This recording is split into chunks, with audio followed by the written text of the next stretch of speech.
বিসমিল্লাহির রহমানির রহিম। আমি আছি বর্তমানে ২ নং ওয়ার্ড, ২ নং রামদি ইউনিয়ন, কুলিয়াচর কৃষক। প্রিয় দর্শক, ২ নং রামদি ইউনিয়ন মধ্যপাড়া গ্রামে এই যে সিঁড়িটা, একটু কাছে আসো। এই যে সিঁড়িটা উপস্থিত খুব সুন্দর। সিঁড়িতে কোনো এই যে পুকুরে গোসল করার জন্য মা বোনরা, শত শত পরিবারের মা বোনরা, শত শত মানুষরা এখানে গোসল করে। তো এই জায়গাটার মধ্যে এই যে রাস্তা থেকে নিয়ে যে ২ হাত ২.৫ হাত জায়গা, কোনো মাটি নাই, কোনো সাপোর্ট নাই, কোনো কিছু নেই। এটা কোনো টানা ইঞ্জিনিয়ার সাহেবের কাজ না, প্রশাসনের না, কারো না।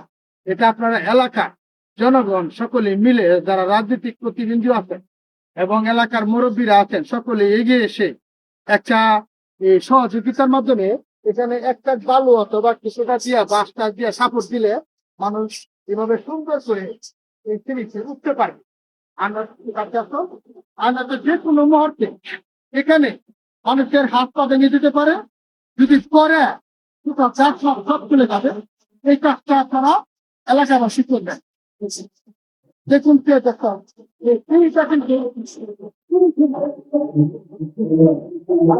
সিঁড়িতে কোনো প্রতিবন্ধকতা নাই। সিঁড়িতে বসার জায়গা আছে, সিঁড়িতে বসার জায়গা। এখন এই সিঁড়িটা এত সুন্দর, কোনো সমস্যা নেই। কিন্তু প্রিয় দর্শক, আমার আকুল আবেদন, এই যে গর্তটা রাস্তার সাথে, এটাকে আপনারা এলাকাবাসী সুন্দর করে এটাকে লেভেল করার চেষ্টা করেন, সমাধানের চেষ্টা করেন। আর আপনারই মা বোন আহত হবে, আপনাদের ছেলে মেয়ের আত্মাও ভেঙে যাবে, মেডিকেল যাবে, ২০,০০০ ৩০,০০০ বিল হবে।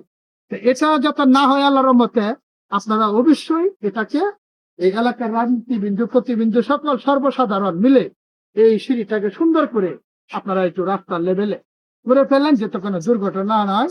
প্রতিবেদন বিশ্বাস পেজের পাশেই থাকবেন। ধন্যবাদ সকলকে, ভালো থাকবেন। আসসালামু আলাইকুম।